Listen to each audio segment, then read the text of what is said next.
Would you pay over $18,000 for this 2020 Nissan Altima with over 96,000 miles? And who knows if it's even had a clean Carfax? Oh, wait a minute. I can see the bumper poking out over here. Look at this. So yeah, it's probably been, probably had a little bumper, probably had something go on there. So, nearly 100,000 miles, and they want 20 grand for it. Seems like a whole lot of money. After tax and everything, you're gonna be over 20 grand after doc fee and tax. Man, and you can't keep this thing for that long. Think about it, 200,000 miles on a Nissan Altima. You're lucky, you got lucky. Yeah, it happens, but man, you got lucky. And I know back in the day, I've seen some with high miles, but it's still pretty rare. Let's see what else they have over here. 21 Nissan Sentra, okay, 15,000 miles, but here's the deal.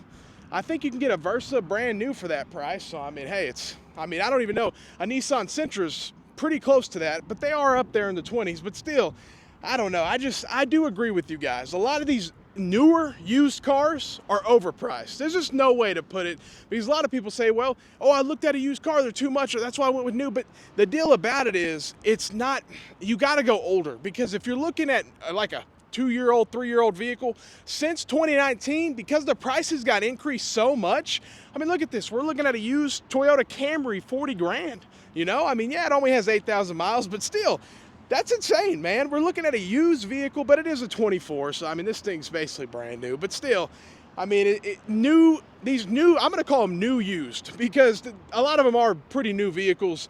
And I mean, this one right here, 41,023 Jeep, or 42,000, my bad. So, yeah, and I think they even have they even have a 4Runner over there, 51,000 for that one. So, they definitely, I mean, that's MSRP for that 4Runner is what they're asking. So you just got to be careful, do your research, because, yeah, I mean, a lot of these vehicles are overpriced, and then a lot of them have issues. Since I was saying, people are not buying new cars as much as they used to, let's say, 5 to 10 years ago.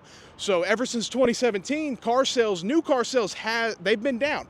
And you have a lot of trade-ins that people are not trading in anymore. And so these dealerships are having to go to auction. And when you go to auction, generally you get lower quality trade-ins. There's just no way around it. Here we go. These Toyota Tacomas are doing really good right now in the market because it has this right here. And people are literally buying it over the new one. 34,000, not too bad. But it is a 2-wheel drive. I don't know. I don't know about that. I don't know about that. But yeah, if you have one, you might as well keep it, because you're not going to lose too much money. But I do like that they put the prices on here, but still, some of this stuff needs to be lowered. But a lot of them just look at Blue Book, whatever it says, they go for it. So 18 grand for this thing, but a 2020 Nissan Rogue with 85,000 miles, it's at its lifetime. And that's sad to say, but it's reality. You know, this is not a Toyota RAV4. There's a big difference. If this was the 2020 RAV4 with 85,000 miles, one, it would cost a whole lot more money, but two, it's more reliable.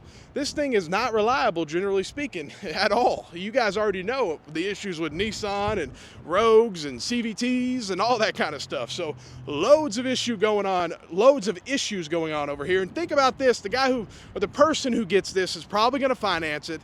They're probably going to come in here and say, hey, I want to can you just get me done? Can you just get me done? I don't have good credit. Or they're going to call and say, hey, I don't have good credit.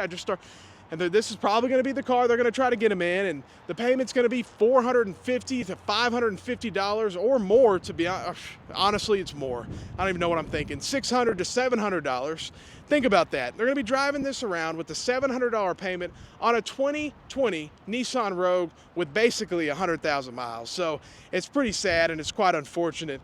But they actually have some used inventory, and this has been quite the issue, because a lot of dealerships don't want to overpay for inventory. They don't want to get stuck with inventory, and they know used vehicles are going down in value right now, and they do not want to get stuck like Chuck. Let me look at this Kia Telluride, because I know a lot of people love their Tellurides. They love them. They love them. They love them.